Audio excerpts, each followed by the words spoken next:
What's going on, everybody? Mortem here, this time bringing you a video on Remnant 2, the follow-up, of course, to Remnant, a third-person shooter often described as Dark Souls with guns. However, it does incorporate a healthy amount of ARPG mechanics as well, though right here at the beginning of the video, I do need to inform you that this video is being sponsored by the game's publisher, Gearbox Publishing, who has given me a little bit of early access to the game to bring you this video on what it entails. That said, if you like what you see here in the video, you can find a link in the description that will take you to the Steam page where you can learn some more, and this video should be going up right around launch day, which is July 25th. As I mentioned, this game is often described as Dark Souls with guns. However, it does feature ARPG elements that see us moving through dungeon-like environments, fighting bosses, clearing events, while we find extra loot and gear that contributes to a build, and we can even play this in multiplayer and tackle some of these challenges with friends. But let's give a little more detail than that. Story-wise, this game is very much so a sequel to the first game, meaning it continues the story and moves it forward. You don't really need to have played the first game to understand what's going on here. However, if you do, or you have, you will recognize many returning characters and faces and even locations. As someone who played through the first game relatively recently, I can confirm that a great many people return, and you'll definitely recognize a lot of stuff. But the game takes place sometime later, after the success of the first game in stopping an evil called the Root from destroying what was left of the world, leaving the remnants of human civilization. But perhaps unsurprisingly, the story picks up again here in Remnant 2, where we once again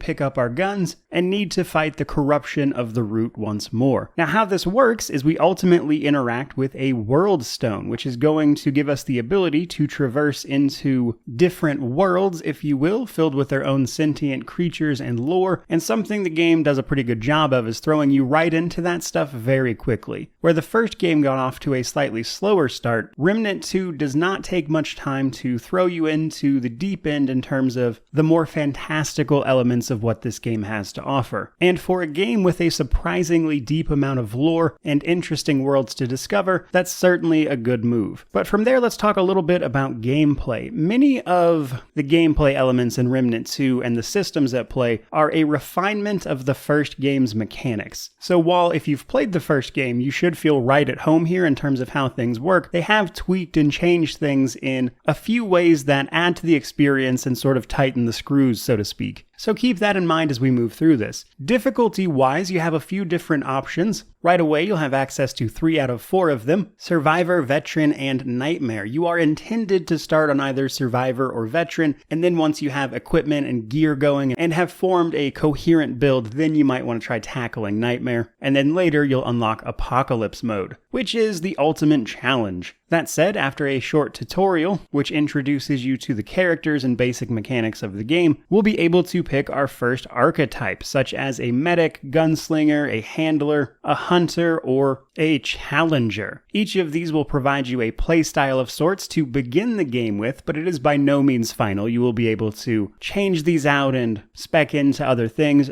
if you would want to. And in fact, something new to this game is that you will be able to equip 2 of these archetypes at the same time once you get to a certain point in the game, so you'll be able to mix and match a little bit. Plus, these starting options are not final. There are others that you can discover through gameplay. However, these archetypes provide a few very specific things that are worth mentioning. Right out of the gate, they provide us with our starting equipment, including our weapons, so this is going to determine our playstyle a little bit. However, new in this game, archetypes provide us with a skill that we can activate to then use in combat. This will be in addition to other abilities we get through our weapon mods. But what's more is, instead of leveling up a character level, in this game we'll be leveling up our archetypes. Leveling these up will provide us access to passive bonuses and even increase the trait associated with our individual archetype, which is how we level up archetype-related traits. Once you get into the higher levels, you can even unlock new abilities to use with a given archetype, which is going to make mixing and matching them with other archetypes later add a decent amount of depth to what you are able to do and the combat system as a whole. But I mentioned traits, so let's talk about that a little bit. Much like the first game, we have access to a variety of traits, a few right at the beginning of the game, and then many more through gameplay and discovery, and these will provide us benefits to our base stats. Things like increasing our damage reduction from, say, friendly fire, increasing our health, our stamina, alongside much more specific things, such as, say, skill cooldowns. These traits go up to level 10, and we can increase them by finding tomes of knowledge. Every time we find a tome of knowledge, we will get 1 trait point to then increase one of these traits with, provided it's not an archetype trait. You can find tomes of knowledge simply by exploring the various procedurally generated areas or by defeating certain bosses.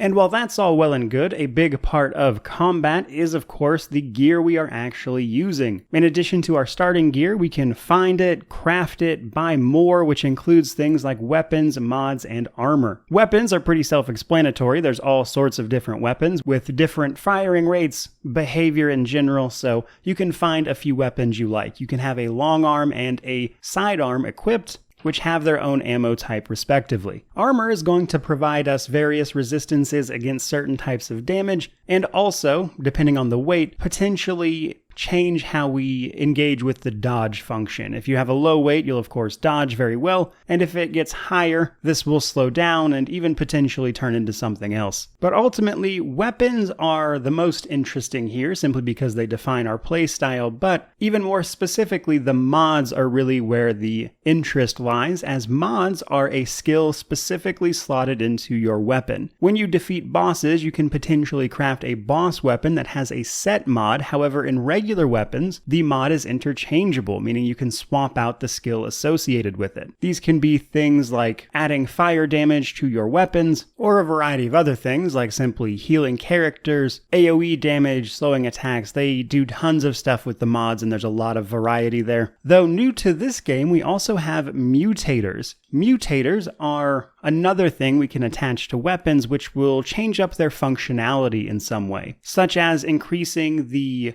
damage of your next shot right after you reload, for instance. These are less impactful buffs, I would say, compared to the mods themselves, but they add a little bit of extra engagement when it comes to building a playstyle. So, as I'm sure you've established by now, there's a lot of ways to play this game, a lot of ways to approach it in terms of build variety, but let's actually talk about how some of the gameplay works. Initially, you're going to be working your way through the campaign. This is mostly very similar to the first game as well. When you start the campaign, you'll be entering a procedurally generated version of it. And while the locations and things will be set while you are playing it, it's possible to, as they say, re-roll the campaign via the world settings once you get a ways into the game, which will roll up a different version of the world for your campaign, which can include things like different bosses, different dungeons, different loot to find, and much of the replayability of this title is going to come from that procedural generation. As you complete what they refer to as worlds, which is to say chapters or phases of the story, you'll unlock adventure mode for that particular environment. Adventure mode can help you target specific things you want, like killing a specific boss for its rewards or weapon mods, but either at the end of various dungeons or the end of the world itself, so to speak, we'll be fighting all sorts of bosses, many of which can be considered eldritch horrors from beyond our imagination, which are always fun to kill with friends, so don't forget about the multiplayer. In addition to those things, however, the game is also going to be verified on Steam Deck, which will give you another way to play the title. It will have full controller support, alongside all the usual things that make that a pretty good experience. Now, that's not too much of a surprise, given that the first game also ran exceptionally well on the Steam Deck, so if you would prefer to use a controller, that is certainly a great option for you, but otherwise, the game will be available on PC, PlayStation 5, and Xbox Series X and S. But with that out of the way, I think you more than get the idea of Remnant 2. I would say Remnant 2 is a refinement of many of the game's first systems, and as someone who has played through much of that first game, a lot of the changes here I think will be welcomed and improve upon what was already a very fun experience with the first game. So with that, I do think Remnant 2 is worth taking a look at, so if it's of interest to you, again, link in the description below for you to check out the game for yourself. That is going to do it for me today, though. I certainly hope you enjoyed this video. If you did, like, comment, subscribe, all that YouTube jazz. But regardless regardless of any of that, truly, just thank you so much for watching. I really do appreciate it. May you wander in wisdom and have an amazing day.